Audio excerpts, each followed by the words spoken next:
Vamos a hablar ahora de campos vectoriales conservativos. En general ya vimos que un campo de vectores es cualquier función vectorial definida ya sea de esta forma o de esta forma en el plano y en el espacio. En este caso, m y n son funciones también de x y en el plano y de x y z en el espacio. Es evidente que el gradiente es entonces un campo de vectores. Si yo tengo una función f de x y que es x cuadrado más y cuadrado, el gradiente está dado por la derivada parcial de f con respecto a x en dirección y, la derivada parcial de f con respecto a y en dirección j. Entonces, si derivo esto con respecto a x, tengo 2x en dirección y. Si derivo con respecto a y, tengo 2y en dirección j. Entonces, este gradiente de esta función escalar es un campo vectorial en el plano.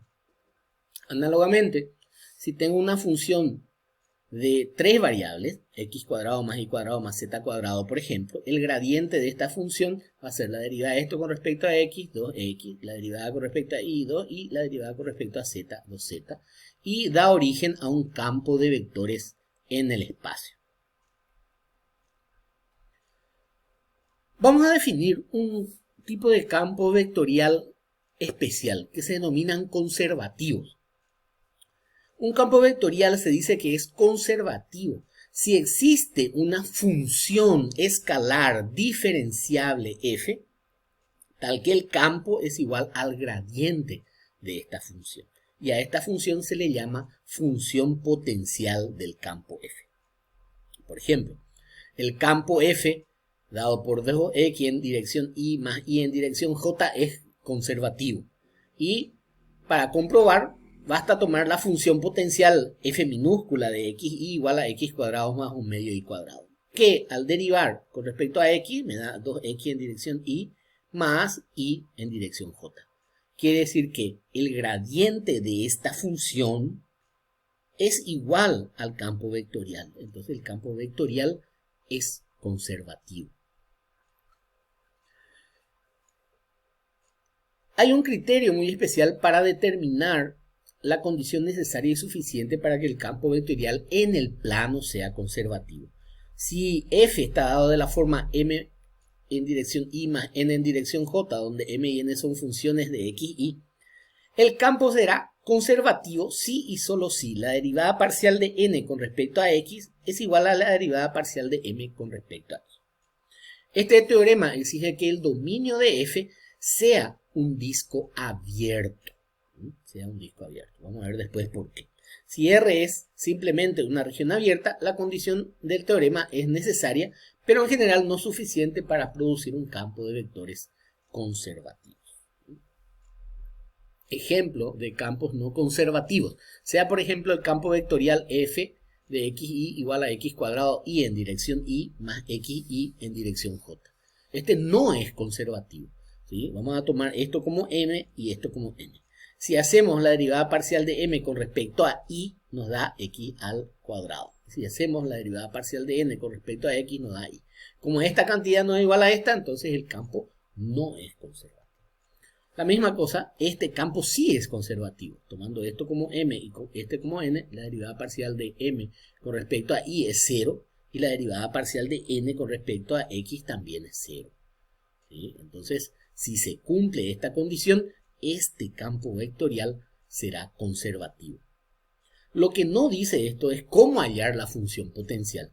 Y eso es lo que vamos a hacer ahora. Si yo sé que hay una función f de 2x en dirección y más x cuadrado menos y en dirección j, se sigue de que es conservativo, ¿verdad? Ya que vimos que estos son iguales. ¿Sí? Si f es una función cuyo gradiente es esta función, ¿sí? Eso significa que el gradiente de esta función, ¿sí?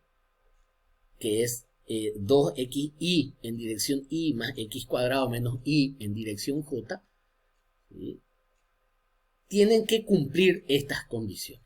¿Qué puedo hacer yo con estas condiciones? Puedo integrar con respecto a x. Si yo integro con respecto a x, recuerden que y es constante. ¿Sí? Entonces integro con respecto a x y obtengo x cuadrado y al integrar esto, 2y sale afuera, integral de x cuadrado sobre 2.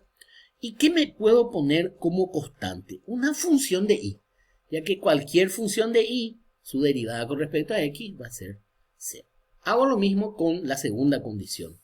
La derivada parcial de f con respecto a y tiene que valer x cuadrado menos y. Integro con respecto a y. Integro con respecto a y, entonces me da x cuadrado y menos y cuadrado sobre 2. Y le agrego como constante de integración una función de h cuya derivada siempre va a ser 0. Me fijo después cuáles son los términos que se repiten. Fíjense, se repiten x cuadrado y entonces eso va a ser parte ya de mi función f de x. Aquí dice que tengo que tener una función que depende de y, que puedo tomar como y cuadrado sobre 2. ¿Sí? Y después le puedo sumar cualquier función de x, que en este caso voy a tomar como si fuera también una constante. Entonces, la función que yo quiero es x cuadrado y menos y cuadrado sobre 2 más k. Ahora, ¿cómo puedo verificar esto? Fácil. Tengo que hallar el gradiente de esta función y me tiene que verificar que es igual a la función vectorial f mayúscula.